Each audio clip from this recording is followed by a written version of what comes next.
నమస్తే దోస్తులు, సమాధి పేజ్ 2 వీడియోని అయితే మేము ముందుకు తీసుకొని వచ్చేసిన. అండ్ పేజ్ 1ని చాలా బాగా సపోర్ట్ చేసారు, thank you so much. And ఈ పేజ్ 2 వీడియోలో వేరే లెవెల్ ట్విస్ట్ ఉంటాయి అన్నమాట. లాస్ట్ ఎండింగ్ కూడా చాలా బాగుంటుంది. అండ్ నాగసాధు క్యారెక్టర్స్ని కూడా చాలా బాగా సపోర్ట్ చేసారు. అండ్ వీడియో చూసే ముందు లైక్ కొట్టి మరి వీడియో చూడండి, ఎందుకంటే పేజ్ 3 వీడియో కూడా షూటింగ్ అయిపోయింది.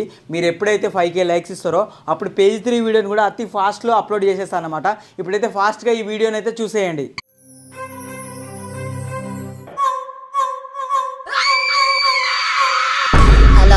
నేను గౌరీని. నిన్ను ప్రేమిస్తున్నా.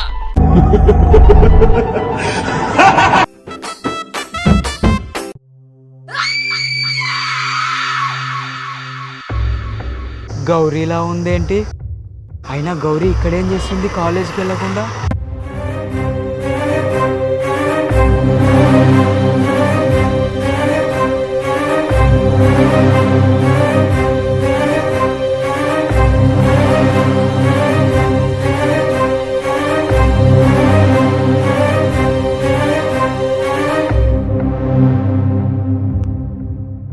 గౌరీ కాలేజ్కి వెళ్ళకుండా ఈ రోడ్డు మీద ఏం చేస్తున్నావు నువ్వు? గౌరీ, నీతోనే మాట్లాడేది.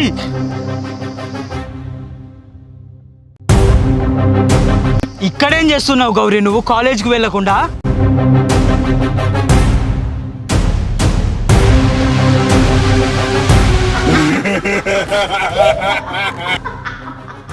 అసలు నీకు ఇదంతా ఎలా సాధ్యం టెల్లు? ఎవరు నువ్వు? అసలు నా కోసం ఎందుకు చేస్తున్నావు? ఇప్పుడు నేను నీకు చేసిన సహాయం గుర్తుపెట్టుకో, నువ్వు కూడా చేయాల్సి ఉంటుంది. ఏం చేయాలి టిల్లు? మా నాన్నమ్మ నీలాంబరి సమాధిలో ఉంది, తనని బయటికి తీసుకురావడానికి నేను చేసే కార్యంలో నువ్వు తోడుండాలి. ఏంటి, సమాధి నుంచి బయటికా? నన్ను వదిలేటిల్లు, నాకు చుచ్చు పడుతుంది, నీ బయటికి వెళ్ళిపోతా. భయపడకు, నా శక్తి ఏందో నీకు తెలియదా? నువ్వంటే చిరాకు పడే ఆ గౌరీ తనంతా తను నీకు ఫోన్ చేసి నిన్ను ప్రేమిస్తున్నా అని చెప్పేలా చేసా. నీకు ఇలాంటి సమస్య ఉండదు, నేను చెప్పింది చెయ్యి.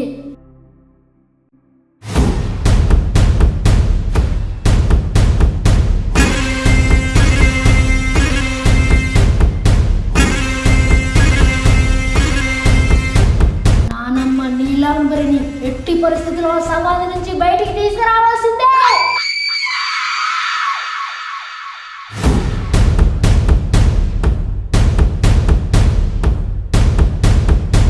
అసలు ఏమైంది గౌరీ?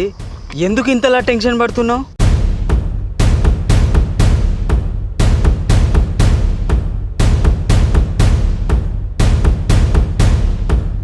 ఏమో అన్నా, నాకేం అర్థం కావట్లేదు.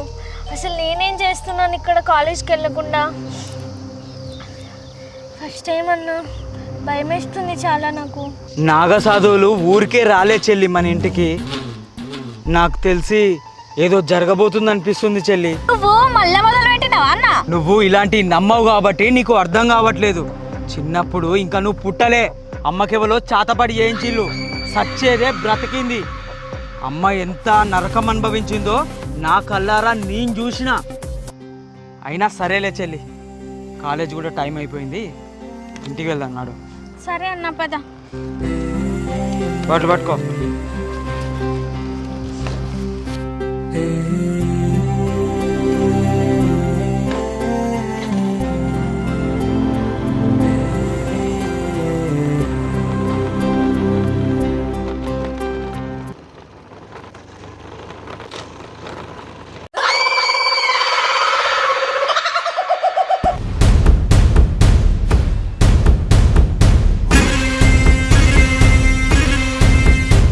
టిల్లు, ఒకటి అడుగుతా, ఏమనుకో కదా?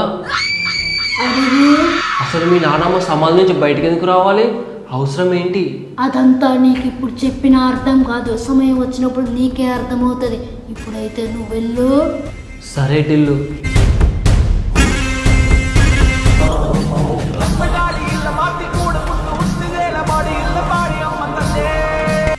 టిల్లు, గౌరీ నన్ను ప్రేమిస్తున్నట్టే కదా? నేను వశీకరణ పూజ చేసా కాబట్టి కాల్ చేసి అలా చెప్పింది. ఆ వశీకరణ పూజకు ఎక్కువ శక్తి ఉండదు. ఇప్పుడు తను మళ్ళీ మామూలు మనిషి లెక్క మారొచ్చు. అంటే ఇప్పుడు ఎప్పటిలాగే నన్ను పట్టించుకోదా? పట్టించుకోదు. అలా పట్టించుకొని ఉండాలంటే, నీ చుట్టే తిరగాలంటే నేను ఒకటి చెప్తా, అది చేస్తావా? చేస్తా, చెప్పు టిల్లు. తన కాలి మట్టి తీసుకొనిరా, ఆ తర్వాత ఆ అమ్మాయిని వశమయ్యేలా చేస్తా. సరే టిల్లు.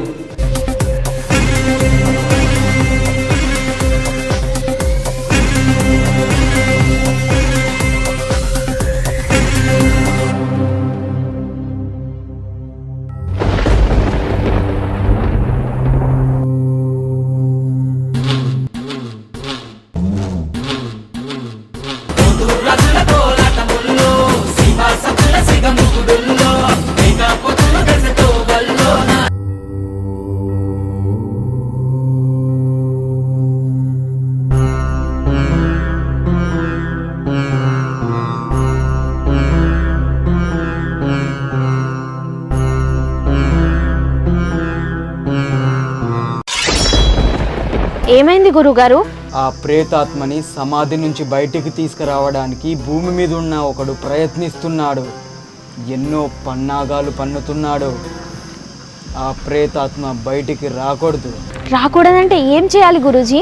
ఆ గౌరీ వచ్చే పెద్ద అమావాస్య వరకు ఇంట్లో నుంచి బయటికి రాకూడదు. ఆ గౌరీ ఇంట్లోంచి బయటికి రావడానికి, ఆ ప్రేతాత్మ సమాధిలోంచి బయటికి రావడానికి సంబంధం ఏంటి గురువు గారు? ఆ ప్రేతాత్మ బయటికి రాగానే ఆ ఆత్మకి ఒక శరీరం కావాలి. ఆ శరీరం దైవం అంటే నమ్మకం లేనిదై ఉండాలి. సింహరాశి అయి ఉండాలి. ఎందుకంటే ఆ ప్రేతాత్మది కూడా సింహరాశి కాబట్టి. అసలు ఆ ప్రేతాత్మ బయటికి ఎందుకు రావాలనుకుంటుంది?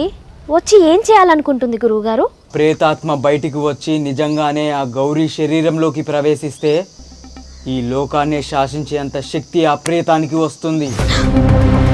ఇప్పుడు ఏం చేద్దాం గురువు గారు? ఈ లోకాన్ని సురక్షితంగా ఉంచేది ఆ శివ పరమాత్ముడు మాత్రమే. ఆ శివ పరమాత్ముడి ఆత్మతో ఏకమైన ఈ నాగసాధు ఈ లోకాన్ని కాపాడడానికి తన ప్రాణాలనైనా అర్పించగలడు. ఈ యుద్ధంలో నా ప్రాణాలు పోయినా సరే ఆ ప్రేతాత్మ మాత్రం గౌరీ శరీరంలోకి ప్రవేశించకూడదు. హర హర మహాదేవ్. బయలుదేరదాం పదా.